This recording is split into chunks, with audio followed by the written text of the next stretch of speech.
부동산 임대차 계약 네. 마무리할 때 네. 원상 회복 문제. 계약이 종료되고. 네, 끝나고 나서. 요즘 또 뭐 공실이 많다, 폐업 많다, 자영업자 이래가지고. 네. 이런 문제가 많이 있겠네요. 예. 뭐 임대차 끝날 때 그 서로 다투는 대표적인 이슈가 원상 회복이었거든요. 네. 그동안에도. 주택은 솔직히 별로 없는데 상가 같은 경우는 진짜 뭐 인테리어를 뭐 치킨집 하다가 갑자기 네. 또 사무실로 와버리면 네. 와, 이거 원상회복 장난 아니겠는데요. 주택은 투자를 안 하잖아요. 네. 그냥 그대로 있는 대로 좀 불편하더라도 살다가 그냥 몸만 나가는 이런 경우가 많아서 그렇죠. 주로 뭐 장판, 벽지, 뭐 네. 헤어졌느냐, 못을 몇 개 받아갔느냐 이런 걸 가지고 하니까 뭐 까졌다 뭐 이런 그렇습니다. 거죠. 예. 그래서 액수로 보면은 사실은 어떻게 보면 잔돈 수준인데 지금 상가 임대차는 적극적으로 자기 인테리어를 하지 않습니까? 그렇죠. 막 주방 설치하고 바닥 공사 따로, 그렇습니다. 천장 뭐. 그렇습니다. 아유, 많죠. 더구나 뭐 약간 특수 목적 이런 병원 같은 경우 이런 경우는 그 건물을 대대적으로 인테리어를 해서 그렇죠. 병원 목적에 맞게끔 방도 나눠야 되고. 네네 그렇게 공사가 커지더라고요. 그래서 원상회복이 이제 그런 경우들은 몇 억씩 이렇게 나가는 경우도 왕왕 있습니다. 네. 예. 그래서 그런 데다가 원래 이제 분쟁이 좀 많은 분야였는데 요즘 들어서 특히 이제 이게 어려워지면서 경기가 어려워지면서 분쟁이 더 많아진 것 같은 그런 느낌이 들어서 오늘 좀 말씀을 좀 드리려고 합니다. 네. 이게 분쟁이 많아진 이유가 결국은 어떻게 보면 서로 여유가 없다 그럴까요?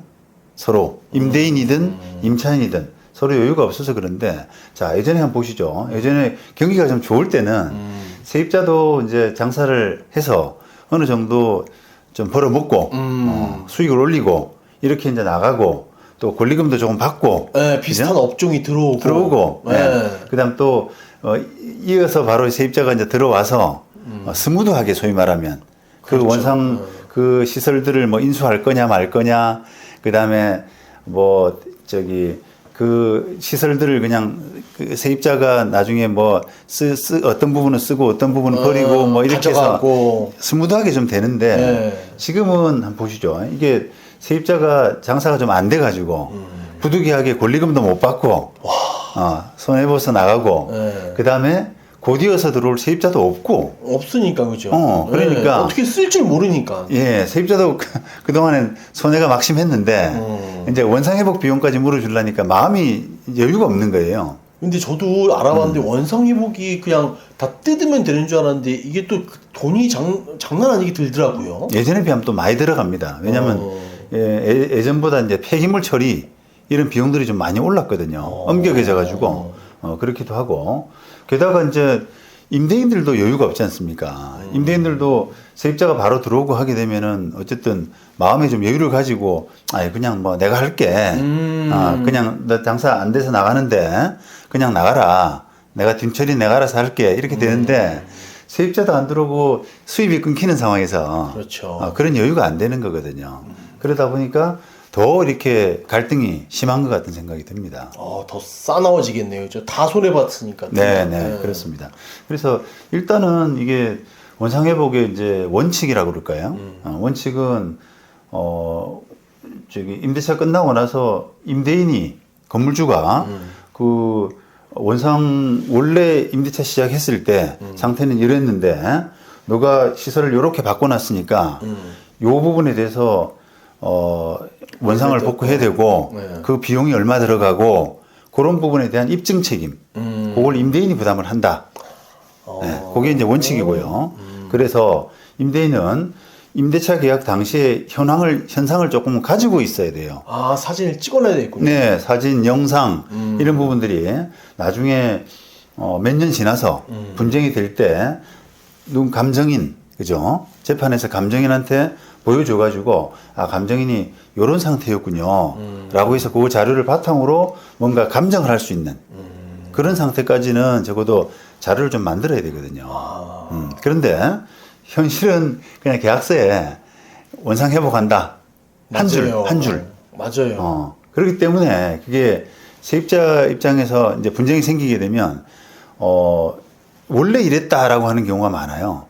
내가 한 그렇죠. 거는 세입자가 들어와서 한 게 뭐 임대인은 10가지를 했다고 세입자가 10가지를 저렇게 변경시켰다고 그러고 세입자는 3가지밖에 안 했다 그러고 네, 원래 7가지가 있었던 거고 자기는 3가지밖에 안 했다는 거예요. 뭔지 알겠다. 네. 왜냐면 임차인끼리 권리금 주고받고 이렇게 몇 번 왔다 갔다 하면 네. 시설들 막 수도꼭지도 일로 뺐다가 화장실은 이렇게 뺐다가 그렇죠. 예. 네. 그러니까 이제 그 공실이라도 마찬가지입니다. 공실이라도 그때 공실 상태가 이제 어땠는지를 두고 논쟁이 생길 수밖에 없기 때문에 그러니까요.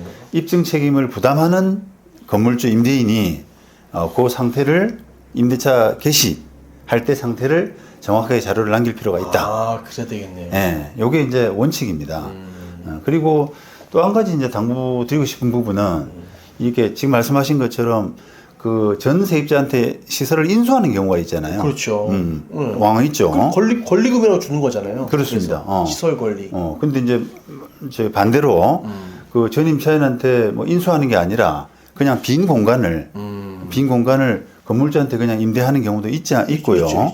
그다음에 또 반대로 또 세입자 통해서 시설을 인수해 가지고 이렇게 하는 경우 이런 경우가 있는데 지금 이제 말씀드리려고 하는 부분은 후자거든요. 후자일 때 그 시설 인수해 가지고 이제 영업을 하다가 계약 기간이 끝났단 말입니다.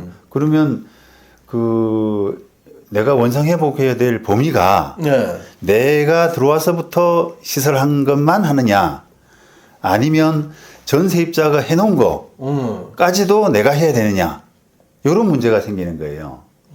이런 문제가 네, 뭔지 알겠어요. 예. 네. 원래 주방이 안 돼 있던 데예요. 원래 네, 임대인은. 네. 근데 다음 임차인이 주방을 설치했어요. 네. 그런데 한 3년 장사하다가 또 다른 임대인이 그 주방을 권리금 주고 해서 샀어. 예. 그 장사를 했어요. 네. 근데 장사 너무 안 돼. 예. 그럼 이 주방을 누가 책임지냐는 거잖아요. 그렇죠, 그렇죠. 예. 그런 이제 문제인데 논란이 될 수가 있지 않습니까? 그렇죠. 보기에 따라서. 네. 그런데 그걸 이제 정확하게 하려 그러면 계약서에 자세하게 적어 놓으면 됩니다. 뭐 이제 원래 A 임차인이 있다가 B 임차인으로 바뀌었단 말이죠. 그러면 B 임차인하고 계약서를 다시 쓸 거 아닙니까? 네. 그때 A 임차인이 해놓은 부분까지도 다 B 임차인이 한다. 이렇게 적어 놓으면은 분명하죠. 당연하죠. 또 반대로 네. A 임차인이 해놓은 부분은 나하고는 상관없다. 안 한다. 내가 지금부터 시설한 부분만 한다. 원상복구한다. 이렇게 해놓으면 또 분쟁이 없죠.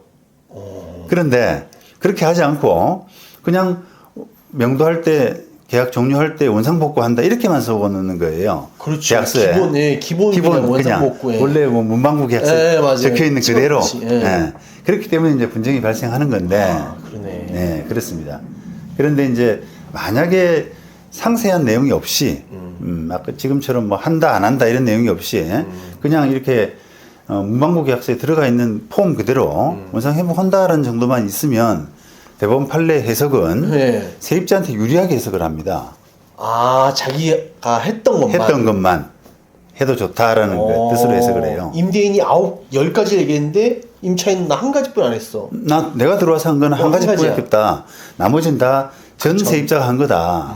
그럼 난 한 가지만 해도 되지 않느냐라고 하는 부분에 임차인 주장이 맞다는 겁니다.